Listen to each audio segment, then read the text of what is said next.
నమస్కారం. అదృష్టం కార్యక్రమానికి స్వాగతం. వివాహ దోషాలు ఎలా ఉంటాయి? కుజదోషం మాత్రమే వివాహ దోషమా? జాతక సమస్యలకు పరిహారాలు తెలియచేయడానికి మనతో ఉన్నారు ప్రముఖ ఆధ్యాత్మికవేత్త జ్యోతిష్యులు నాగరాజు సుద్దపల్లి. ఆయన అడిగి మరిన్ని విషయాలు తెలుసుకుందాం. నమస్తే అండి. నమస్తే తల్లి. కుజదోషం, వివాహం రెండిటికి సంబంధం ఉంది అనేది ఎప్పటి నుండో తెలిసిందే. కుజదోషం అంటే వివాహం కాదు అనేది చాలా మంది చెప్తూ ఉంటారు. పరిహారాలు చేసుకోవాలని కూడా వింటూ ఉంటాం.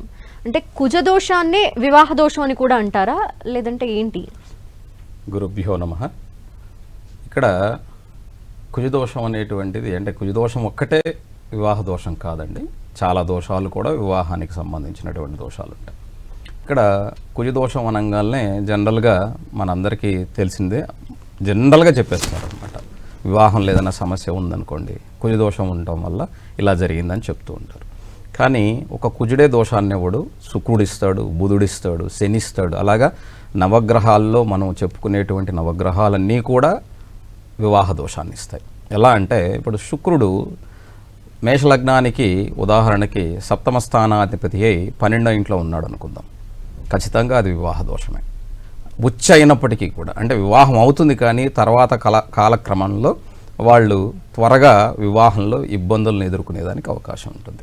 అలాగే ఇప్పుడు శని ఉచ్చస్థితి అంటే సప్తమాధిపతి, ఇప్పుడు ఉదాహరణకి ఆయన మకర లగ్నానికి అధిపతి అయి సప్తమంలో చంద్రుడితో అంటే చంద్రస్థానంలో ఉన్నాడు అనుకోండి, అది దోషం అవుతుంది. అలాగే చంద్రుడు కూడా దోషాన్ని ఇస్తాడా అంటే చంద్రుడు కూడా వేన్లో ఉన్నాడు అనుకోండి, అంటే ఏ సప్తమాధిపతి అయినా 6, 8, 12 స్థానాల్లో దోషాన్ని ఇస్తారు. కాబట్టి ఇలాగా ఒక శుక్రుడే కాదు, ఒక చంద్రుడే కాదు, నవగ్రహాలు ఏవైనా సరే. అలాగే సప్తమంలో రాహు ఉన్నప్పటికీ కూడా మేషలగ్నానికి సప్తమంలో రాహు ఉన్నాడు అనుకుంది, స్వాతి నక్షత్రంలో ఉన్నట్లయితే తులలో అది పెద్ద ఇబ్బందిని కలిగించదు. అదే చిత్తా నక్షత్రంలో ఉంటే చాలా పెద్ద ఇబ్బంది కలిగిస్తుంది. ఇలాగా ఒక్కొక్క గ్రహం ఒక్కొక్క స్థానంలో ఎలాంటి ఫలితం ఇస్తుంది అన్నది అంటే అది చూసి చెప్పాల్సిందే తప్ప జనరల్గా చెప్పుకుంటూ పోయాం అనుకోండి. ఇప్పుడు బీపీ అనేది 80/120 అది కామన్ అంటారు. అందరికీ 80/120 ఉండదు. కొంతమందికి తక్కువ ఉంటుంది, కొంతమందికి ఎక్కువ ఉంటుంది. అంత మాత్రం చేత సర్వైవ్ అవ్వకుండా ఉండరు. చాలామందికి ఒక్కొక్క బాడీలో హై బీపీ ఉన్నప్పటికి కూడా వాడికి నార్మల్గానే ఉంటాడు. కొంతమంది లో బీపీ ఉన్నా కూడా వాళ్ళు నార్మల్గానే ఉంటారు. అలాగా వాళ్ళ యొక్క శరీర లక్షణాన్ని బట్టి మన శరీరంలో ఎలాంటి ఉంటాయో వాళ్ళ పర్సనల్ జాతకంలో కూడా వివాహ దోషాలు అనేవి ఒక కుజదోషం ఒక్కటే కాదు, అన్ని గ్రహాలు కూడా ఇచ్చేదానికి అవకాశం ఉంది. అది వాళ్ళ స్వయంగా మనం పరిశీలించి తెలుసుకొని వాళ్ళకి రెమెడీస్ చెప్పాల్సింది. రమణ కుమార్ గారు హైదరాబాద్ నుండి. నమస్తే అండి. నమస్కారం అండి. ఎవరి గురించి తెలుసుకోవాలనుకుంటున్నారో వారి డేట్ ఆఫ్ బర్త్? మా బాబు అండి. ఓకే, డేట్ ఆఫ్ బర్త్ చెప్పండి. 7/8/1999. ఓకే, 99. ఒక్క నిమిషమా. 7/8/1999. ఓకే, ఎన్ని గంటలకమ్మా? రాత్రి 7 గంటల 8 గంటల 7 నిమిషాలు. 8 గంటల 7 నిమిషాలు. ఓకే. ఎక్కడ పుట్టారు? ఓకే, హైదరాబాద్. చెప్పండి, ఏం తెలుసుకోవాలి? అంటే బాబుకి వివాహం ఎప్పుడైతే అని. ఓకే, ఇక్కడ లగ్నం వచ్చేసి అబ్బాయిది కుంభలగ్నం, రాశి వచ్చేసి ఇంది వృషభ రాశి, నక్షత్రం మృగశిర నక్షత్రం, 2వ పాదం. లగ్నం నుంచి ఇక్కడ జాతకంలో సప్తమంలో శుక్రుడు ఉన్నాడు, ఇక్కడ వక్రించి ఉన్నాడు. సప్తమాధిపతి 6లో ఉన్నాడు. ఇప్పుడే చెప్పుకున్నాం, సప్తమాధిపతి 6, 8, 12లో ఉండకూడదు. ఏ స్థానాధిపతి అయినా 6, 8, 12లో ఉంటే దోషం అవుతుంది. ఇక్కడ మీ అబ్బాయి జాతకంలో సప్తమంలో శుక్రుడు ఉండటం, అది వక్రించి ఉన్నటువంటి గ్రహం. ఇది ఒకరోజు చెప్పుకుందాం వక్రించిన గ్రహాలు ఏ విధంగా ఫలితాలు ఇస్తాయో. ఈ రవి రాహువులు అలాగే బుధుడు కలిసి ఉన్నారు 6వ ఇంట్లో. రవి రాహు బుధులు 6వ ఇంట్లో మంచి వాళ్లే, కానీ సప్తమాధిపతి 6వ ఇంట్లో ఉండటం, పంచమాధిపతి బుధుడు 6వ ఇంట్లో ఉండటం మంచిది కాదు. ఎందుకంటే అది సంతాన వివాహ దోషాన్ని ఇస్తుంది. ప్రస్తుతం గురు మహాదశ జరుగుతుంది, అందులో కూడా శని యొక్క అంతర్దశ జరుగుతుంది. వివాహ దోషం ఉండటం వల్ల ఈ వివాహం అంటే ఈ అబ్బాయికి 29వ సంవత్సరంలో వివాహం చేస్తే బాగుంటుంది. ఇప్పుడు మీ అబ్బాయికి 26 సంవత్సరాలు ఇంకా రాలేదు కాబట్టి మీరు భయపడకండి. 29లో చేస్తే ఇతని వివాహంలో ఇబ్బందులు లేకుండా ఉంటాయి. అలాగా ముందుగానే చేసినట్లయితే ఖచ్చితంగా వివాహంలో సమస్య వచ్చేదానికి, వాళ్ళిద్దరి మధ్య విభేదాలు ఉండేదానికి అవకాశం ఉంటుందమ్మా. ఓకే, మరో కాలర్ ఉన్నారు, సూర్యకుమారి సింహాచలం నుండి. నమస్తే అండి సూర్యకుమారి గారు. నమస్తే మేడం గారు. ఎవరి గురించి తెలుసుకోవాలనుకుంటున్నారో వారి date of birth. Okay, date of birth చెప్పండి. 7వ తారీఖు 1వ నెల 1వ నెల 1980 సంవత్సరం. మళ్ళీ ఒకసారి చెప్పరా? 7వ తారీఖు 1వ నెల 1980 సంవత్సరం. 80వ సంవత్సరం.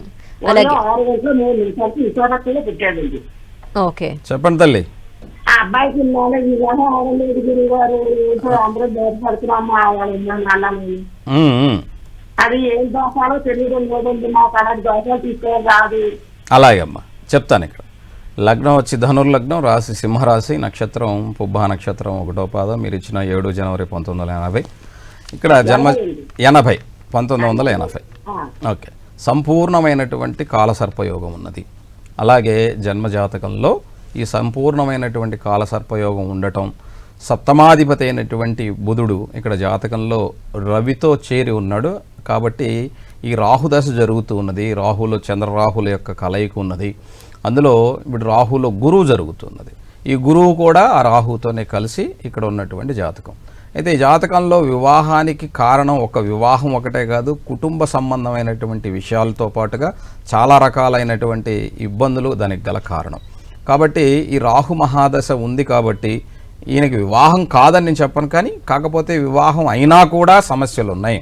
అయినా పర్వాలేదండి, అతనికి ఒక తోడు కావాలి అని అంటే మీకు నేను వివాహం నెక్స్ట్ జనవరి 26 అంటే 2026 జనవరి తర్వాత అంటే అప్పటికి అప్పటికి 46 ఏళ్ళు అయిపోతాయి కదా గురువుగారు అనొచ్చు. నేను అదే అంటున్నాను, చాలా ఆలస్యమైనటువంటి వివాహంలో చాలా సమస్య ఉందన్నమాట.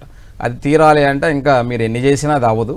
ఎలాగా వెయిట్ చేశారు కాబట్టి అతనికి ఒక తోడు కావాలి ఏదో ఒక రకంగా అని అనుకుంటే నెక్స్ట్ జనవరి అంటే 2026 జనవరి 6వ తారీఖు తర్వాత ఖచ్చితంగా రాహులో శని వస్తాడు. వీళ్ళిద్దరు పరమమిత్రులు కాబట్టి భాగ్యంలో రాహు, దశమంలో కుటుంబాధిపతి అయినటువంటి ఇక్కడ శని ఉండటం వల్ల తప్పకుండా ఈ రెండు కూడా హెల్ప్ అయ్యేదానికి అవకాశం ఉంటుంది. కాబట్టి రాహు మహాదశలో శని అంతర్దశలో వివాహం లాస్ట్ అండ్ ఫైనల్గా ఆడొక అవకాశం ఉంది. అది మిస్ అయిపోతే ఇంకా ఎప్పటికీ వివాహం జోలు పోవద్దు, ఎందుకంటే తర్వాత ఆయన ఇబ్బందులు ఎదుర్కొంటాడు. కాబట్టి ఈ వచ్చే జనవరి తర్వాత ప్రయత్నం చేయండి. ఓకే, మరో కాలర్ మధుకర్ రెడ్డి గారు. నమస్తే అండి.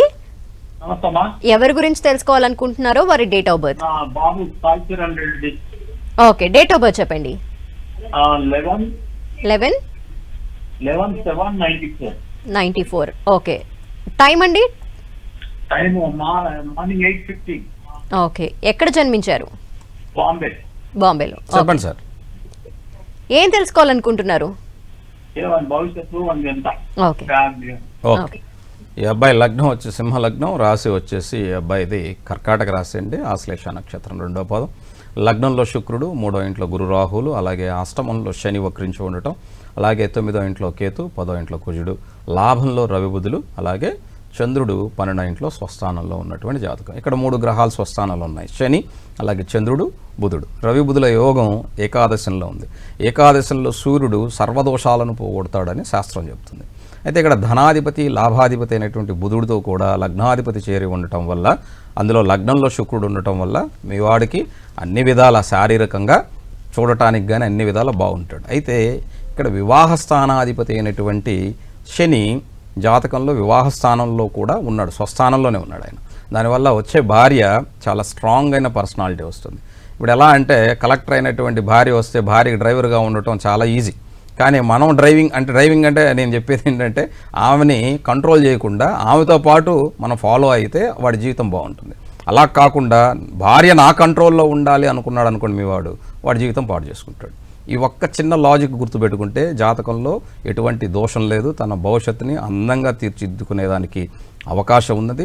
శని శాసమహాపురుష యోగాన్ని ఇస్తాడు. లగ్నంలో శుక్రుడు కాబట్టి పరమమిత్రురాలైనటువంటి స్నేహితురాలు, అలాగే చాలా స్ట్రాంగ్ అయినటువంటి పర్సనాలిటీ ఉన్నటువంటి అమ్మాయి, అంటే మెంటల్లే నేను చెప్పేది, బాగా చదువుకున్న అమ్మాయి, ఒక ఇండస్ట్రీని స్థాపించి దాన్ని నడిపించే వాళ్ళు ఎలా ఉంటారు అంత గొప్ప స్థాయి ఉన్నటువంటి అమ్మాయి వస్తుంది. కాబట్టి అలాంటి అమ్మాయి వచ్చేటప్పుడు తనకు అనుగుణంగా మనం వెళితే ఇద్దరి జీవితాలు సుఖంగా ఉంటాయి. అలా కాకుండా నేను చెప్పిందే వినాలి అన్నాడు అనుకోండి మీ వాడికి ఇబ్బంది పడతాడు. కాబట్టి ఇదొక్కటి గుర్తుపెట్టుకోండి, తన జీవితంలో బాగుండాలి అంటే తన సహచర్యులు ఎవరైతే ఉన్నారో వాళ్ళతో హాయిగా వెళ్ళిపోవటం మంచిది, అంతేగాని విభేదించొద్దు. ఓకే, మరో కాలర్ రవీందర్ గారు హైదరాబాద్ నుండి. నమస్తే అండి. నమస్కారం అండి. ఎవరి గురించి తెలుసుకోవాలనుకుంటున్నారు? వారి date of birth 06 02 okay 1979. Okay, ఎక్కడ జన్మించారు, ఎప్పుడు జన్మించారు, టైం? హైదరాబాద్ మధ్యాహ్నం 2:35. ఓకే అండి, ఏం తెలుసుకోవాలనుకుంటున్నారు? కెరియర్ సెటిల్మెంట్ అండి, ఇంకా సెటిల్మెంట్ కాలేదు యాక్చువల్గా. ఓకే. స్ట్రగుల్ చేస్తున్నాను. అలాగే సార్, ఇక్కడ మీ యొక్క లగ్నం వచ్చేసి జన్మ లగ్నం మిథున లగ్నం, రాశి వృషభ రాశి, రోహిణి నక్షత్రం 4వ పాదం ఇది వృషభ రాశి. ఇక్కడ దశమాధిపతి అయినటువంటి గురువు జన్మజాతకంలో 2వ ఇంట్లో వక్రించి ఉన్నాడు. ధనస్థానంలో వృత్తి వలన మీకు ధనం. ఇప్పుడు మీరు అడిగింది అదే క్వశ్చన్ అనమాట. అంటే నేను కెరియర్లో స్ట్రగుల్ చేస్తున్నానని. గురువు 2వ ఇంట్లో ఇక్కడ ఉన్నప్పటికీ కూడా ఉచ్చ స్థానంలో మీరు ఇంకా ఉన్నతమైనటువంటిది, అంటే మీరు అనుకునే స్థాయికి వెళ్ళలేదన్నది మీ యొక్క వాదన, అంటే భావన. ఇక్కడ జాతకంలో శని మహాదశ జరుగుతుంది. శని సింహరాశిలో రాహుతో కలిసి శని వక్రించి ఉన్నాడు. అందులో బుధుడు జరుగుతూ ఉన్నాడు. మీరు సెటిల్మెంట్ ఖచ్చితంగా ఉంది. ఈ జనవరి నుంచే మొదలైంది. అది జనవరి 29 నుంచి 2027 అక్టోబర్ 9 లోపుగా మీరు బాగా సెటిల్ అవుతారు. కెరీర్లో మీరు భయపడాల్సిన అవసరం లేదు.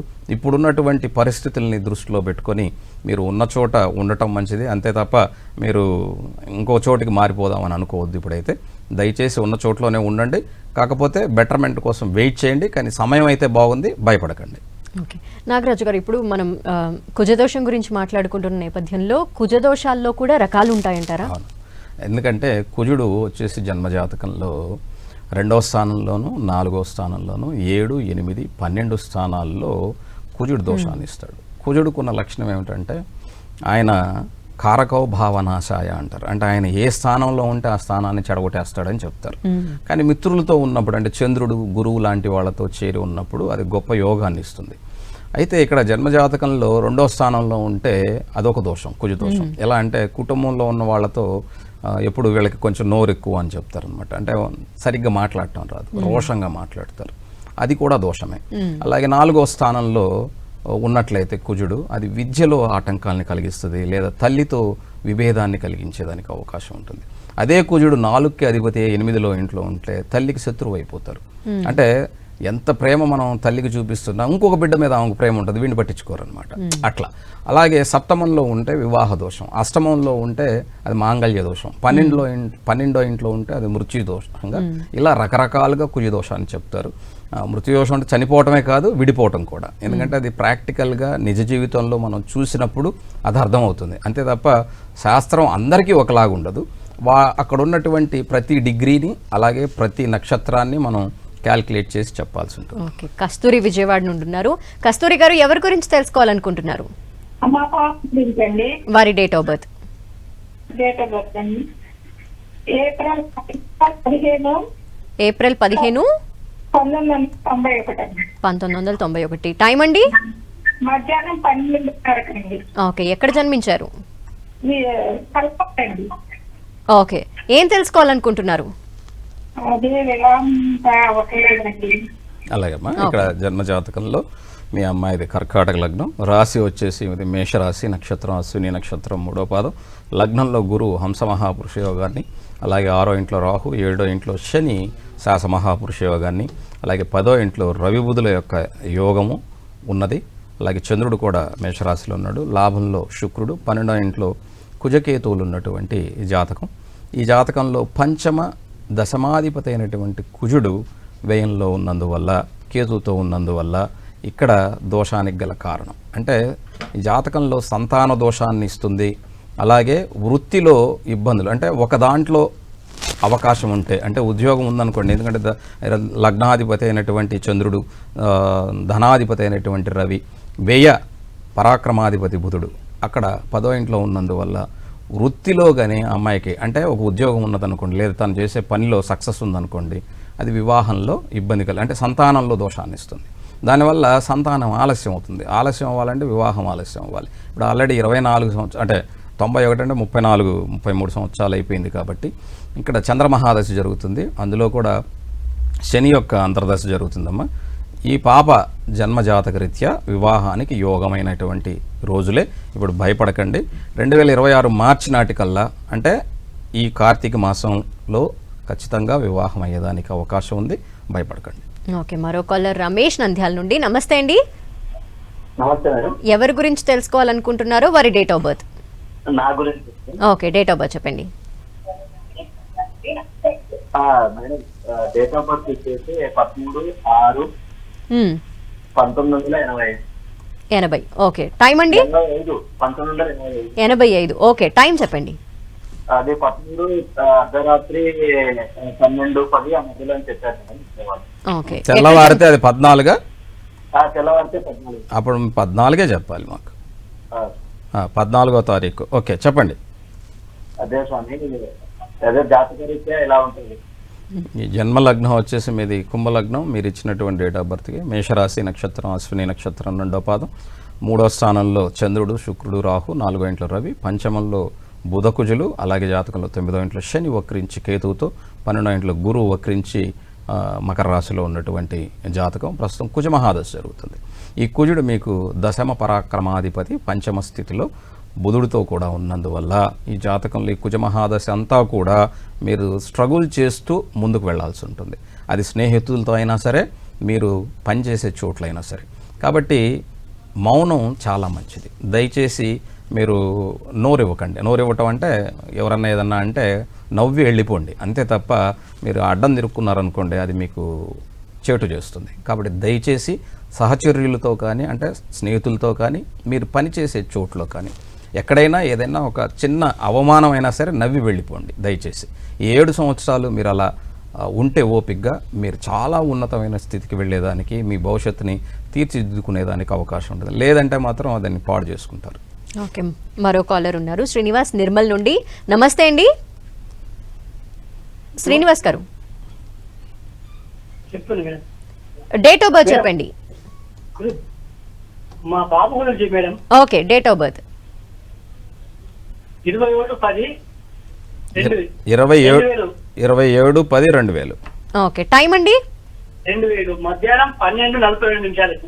ఓకే, శుక్రవారం. ఓకే, ఎక్కడ జన్మించారు, ఏం తెలుసుకోవాలనుకుంటున్నారు? బయట బాబు గురించి చెప్తున్నందుకు లైఫ్ అని. ఓకే అండి, మీ అబ్బాయి లగ్నం వచ్చేసి బాబు మరి విదేశాలకు పోతారా గురించి? చెప్తాను. లగ్నం వచ్చేసి ఇక్కడ మకర లగ్నం, రాశి వచ్చేసి ఆయనది తులారాశి, స్వాతి నక్షత్రం 1వ పాదం. లగ్నం నుంచి జన్మజాతకంలో పంచమంలో శని గురువులు ఇద్దరు వక్రించి, 6వ ఇంట్లో రాహు, అలాగే 9వ ఇంట్లో కుజుడు, 10వ ఇంట్లో రవి, బుధ, చంద్రులు, బుధుడు కూడా వక్రించి, అలాగే జన్మజాతకంలో శుక్రుడు ఏకాదశంలో, అలాగే 12వ ఇంట్లో కేతు ఉన్నాడు. వృత్తి స్థానాధిపతి అయినటువంటి శుక్రుడు లాభంలో ఉండటం, లాభాధిపతి అయినటువంటి కుజుడు భాగ్యంలో ఉండటం, భాగ్యాధిపతి అయినటువంటి బుధుడు దశమంలో ఉండటం. ఇది పరివర్తన యోగాలు ఉన్నాయి. అలాగే 3 గ్రహాలు వక్రించి ఉన్నాయి. అది శుక్రుడు అయి ఉంటే ఇంకా బాగుండేది, మీ వాడికి త్వరగా బయటకు వెళ్ళేదానికి అవకాశం వచ్చేది. కాబట్టి కొంచెం స్ట్రగుల్ చేయాల్సి వస్తుంది, కానీ వెళ్తాడు, కానీ కొంచెం స్ట్రగుల్ చేయాల్సి వస్తుంది. కొద్దిగా వెయిట్ చేయమనండి, ఓపికతో ఉండి ప్రయత్నం ఆపకుండా ప్రయత్నం చేయమనండి. 2025-27 మధ్యలో అతనికి 2025 అక్టోబర్ నుంచి 2027 ఫిబ్రవరి మధ్యలో ఆ అవకాశం ఉంది. దాన్ని ప్రయత్నం చేయమనండి, బాగుంటాడు. ఓకే, రాధిక నెల్లూరు నుండి. నమస్తే అండి. ఎవరి గురించి తెలుసుకోవాలనుకుంటున్నారో వారి డేట్ ఆఫ్ బర్త్ చెప్పండి. 20/12/19. మీ మాట వినపడలేదు, ఒకసారి మరలా. మరోసారి చెప్పండి. పవన్ కుమార్ మ్యారేజ్ గురించి అమ్మా మీకు డేట్ ఆఫ్ బర్త్ మరొకసారి చెప్పండి. 20/27/89. ఓకే, టైం అండి? ఉదయం 8:40. ఓకే, ఇక్కడ మీరు ఇచ్చినటువంటిది 20 జూలై 1989 ఉదయం 8:45.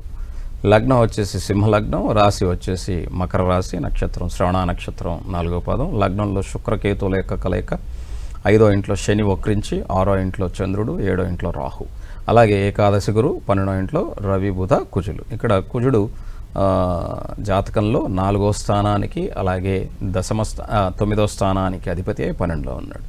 ఈ జాతకంలో సప్తమంలో రాహు ఉన్నాడు. ఈ రాహు వచ్చేసి ధనిష్ఠా నక్షత్రంలో ఉన్నాడు. ఈ వివాహంలో ఖచ్చితమైన దోషం ఉందమ్మా. అది కుజదోషంతో పాటుగా సప్తమంలో కుంభంలో శతభిషా నక్షత్రంలో రాహు ఉంటే అది యోగంగా ఉంటుంది సింహలగ్నానికి. కానీ ధనిష్ఠా నక్షత్రంలో ఉన్నందువల్ల వచ్చేటువంటి భార్య కొంచెం పట్టు వదలనటువంటి వ్యక్తిగా, కొంచెం గట్టిగా మాట్లాడేలాగా, కొంచెం అవమానంగా మాట్లాడే అలాగా ఉండేటువంటి వ్యక్తిగా ఉండేందుకు అవకాశం ఉంటుంది.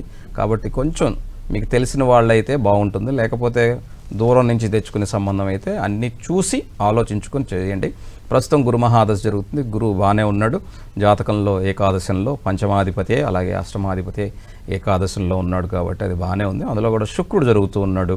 శుక్రుడు కేతుతో ఉండటం కూడా కొంచెం ఇబ్బంది కలిగిస్తుంది. కాబట్టి ఈ వివాహానికి ఇప్పుడు సమయం అంటే సమయమే, ఎందుకంటే కుజదోషం వలన ఆలస్యమైంది కాబట్టి ఇప్పుడు అందులో ఎటువంటి ఇబ్బంది లేదు. మీరు 2026 ఏప్రిల్ లోపుగా వివాహం ఉంది. ఇక్కడ ఖచ్చితంగా ప్రయత్నం చేయండి, జరుగుతుంది. ఓకే, మరో కాలర్ని తీసుకుందాం గురుగారు. అయితే కాల్ చేసే వాళ్ళందరూ కూడా కొంచెం టీవీ వాల్యూమ్ని మ్యూట్ చేసి కాల్ చేస్తే మంచిది, సో దట్ కాల్ కట్ అవ్వకుండా ఉంటుంది. So next caller Satvik Hyderabad నుండి. సాత్విక్ గారు. ఓకే, సాత్విక్ రెడ్డి గారు, డేట్ ఆఫ్ బర్త్ చెప్పండి. 19 డిసెంబర్ 1997. ఓకే, టైం అండి? Time 8:30 AM. 8:30 ఎప్పుడు? ఉదయమా లేదా సాయం? Okay okay, 19th December 97.